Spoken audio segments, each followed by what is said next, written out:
I bet she comes out with just like a poop on a plate, right? Poop on a plate would be good because at least there'd be traces of my food still in there. Oh, snap, snap, snap. Hey guys, give her a chance, all right? Here it is, gang. Seared ahi tostadas, grilled asparagus, couscous, and for dessert, molten chocolate lava cake.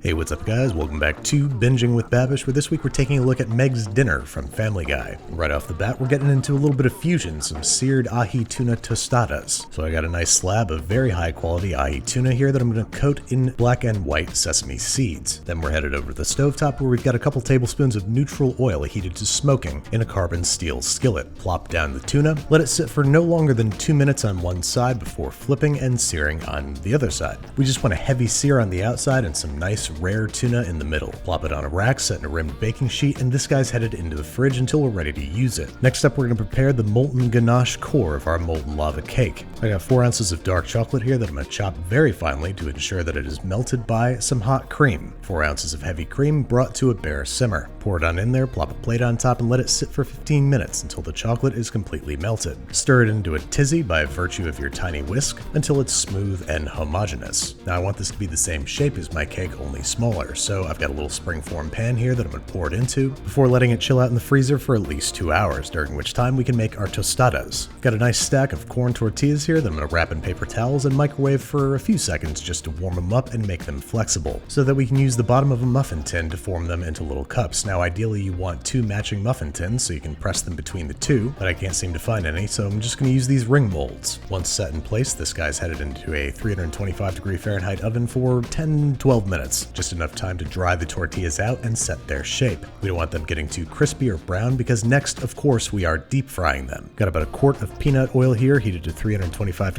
Fahrenheit, into which I'm going to deposit our tostada shells for about 30 seconds, draining on paper towels once crisp. Go ahead and set those aside because it's been 2 hours and it's time to cake. We're starting by generously buttering and sugaring a 6-inch springform pan. You guys might recognize this little bastard as the one that ruined my tiramisu, but having f***ed up plenty of times myself, I'm all about second chances. Once buttered and sugared, go ahead and set that aside because we need to make the cake. 6 eggs are headed into the bowl of a stand mixer along with a half teaspoon of vanilla extract and a half cup of light brown sugar, which we're going to whisk together until it's light and frothy. Meanwhile, over in the cooking place, we're melting 10 ounces of dark chocolate in a double boiler, adding a whopping 12 tablespoons of unsalted butter and melting together into a silky, chocolatey, buttery thing, which we're going to slowly stream into the stand mixer while it's running so as to gently temper our eggs. Make sure that everything is good and evenly combined. Sift in 6 tablespoons of flour and gently fold together into a cake batter. Once no dry patches of flour remain, we're going to retrieve our ganache disc from the freezer, liberate it from its springform mold, and then it's time to assemble. First, we're pouring half the cake batter into our prepared springform pan, plopping our ganache cylinder into the center, covering with the rest of the cake batter, and then this guy's headed into the oven, 350 Fahrenheit for like 60 to 70 minutes. Plenty of time to make our couscous. We're going to sweat half a small chopped onion in a little bit of oil. Once translucent, we're going to add 2 cloves of crushed garlic, saute for 30 seconds or until fragrant, and then add 2 cups of homemade chicken stock. Bring that up to a simmer, and then you can optionally add half a cup of golden raisins, and then your manufacturer's recommended amount of couscous. I've got 1.5 cups. Kill the heat, give that a stir, make sure it's evenly distributed throughout the liquid, cover it up, and let it sit for 5 minutes. During which time something rather remarkable happens. The water is absorbed. Thank you, Sir Attenborough. Then we can season with kosher salt, freshly ground pepper, give it a fluff with a fork, and after tasting I realized that this wanted some acid, so the juice of 1 lemon. Then we just got to keep this guy warm until ready to serve. Right, next up we're revisiting our tuna tostada. I've got half a finely chopped red onion, 1 small sliced jalapeno, a couple chopped scallions, and our tuna, at this point thoroughly chilled and now cut into bite-sized pieces. If you don't like rare tuna, well, I'm sorry, this recipe is not for you. Next up we got to make a sort of vinaigrette, so in a separate bowl I'm going to acquire the juice of 2 limes, combine it with about half an inch of freshly grated ginger, or half an inch of grated fresh ginger, whichever makes more sense grammatically, a couple tablespoons of high-quality olive oil, 1 tablespoon each soy sauce and rice wine vinegar, pinch of salt, twist of pepper, and tiny whisk to completion.